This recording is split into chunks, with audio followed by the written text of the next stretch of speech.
Good afternoon. For All Western New York News, I'm Scott Level. It's Thursday, December 8th, 2016.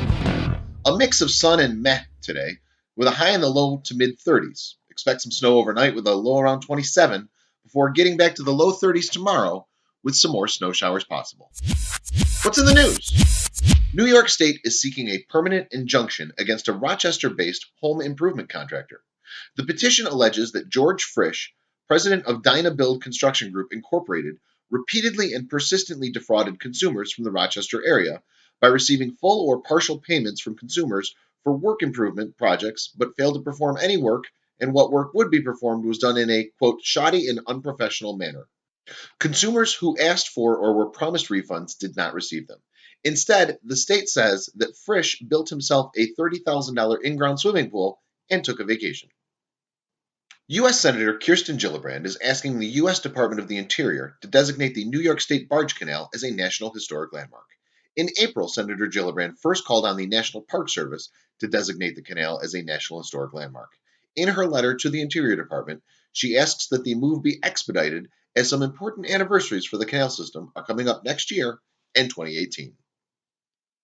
Attorney General Eric T. Schneiderman issued a statement on President-elect Trump's reported intention to nominate Attorney General Scott Pruitt as administrator of the U.S. Environmental Protection Agency, calling Pruitt a dangerous and unqualified choice and calling him an agent of the oil and gas industry at the expense of the American people.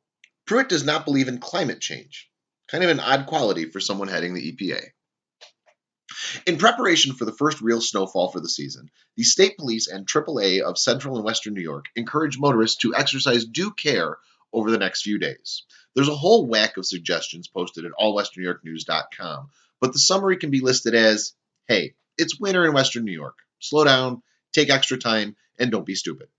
Sadly, hundreds will fail to heed this advice. Police news.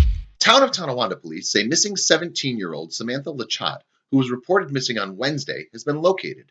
The teen had reportedly been released from school at 10:30 a.m. on Monday after a male identifying himself as Samantha's father called and requested she be excused. Police have not offered any other details other than to say that she is safe. 35-year-old Oscar Romero of Buffalo pleaded guilty to possession with intent to distribute and distribution of cocaine before senior U.S. District Judge William M. Scretany. The charge carries a maximum penalty of 20 years in prison and a $2 million fine. Robert Eloff Jr., a former officer with the Buffalo Police Department, who was convicted of deprivation of rights under color of law, was sentenced to 3 months in prison and 1 year supervised release to include 3 months home detention. Eloff was working private security at Molly's Bar on the night of May 11, 2014, when William Sager was pushed down a flight of stairs by Jeffrey Basil. Sager later died of his injuries, and Basil pleaded guilty in state court to manslaughter. A 65-year-old Bemis Point man was charged Wednesday with aggravated driving while intoxicated following a traffic stop on Maple Springs Ellery Road in Ellery. According to New York State Police, Thomas Stanton was pulled over for driving erratically and determined to be intoxicated. He was taken to the Jamestown Troopers Barracks, where he provided a breath sample of 0.20% blood alcohol content. 28-year-old Shane W. Sullivan of Lockport was charged Tuesday with driving while intoxicated following a traffic stop on Snyder Drive in the town of Lockport. He was found to have a 0.11% blood alcohol content. He's due to return to town of Lockport court. Sports.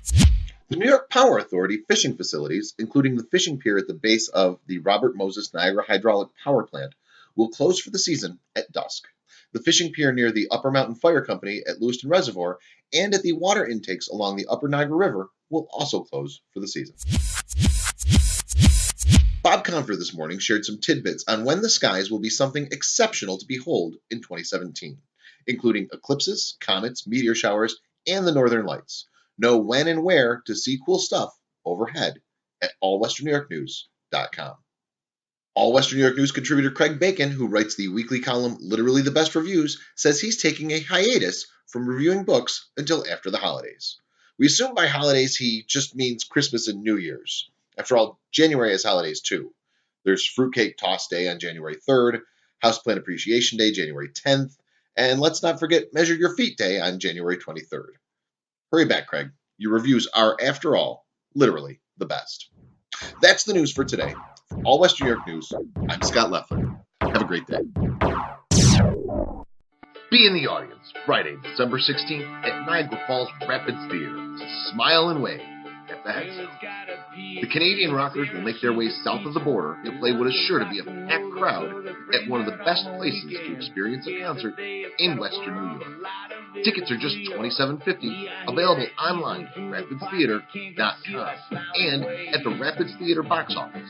That's the Headstones, Friday, December 16th at Niagara Falls Rapids Theater.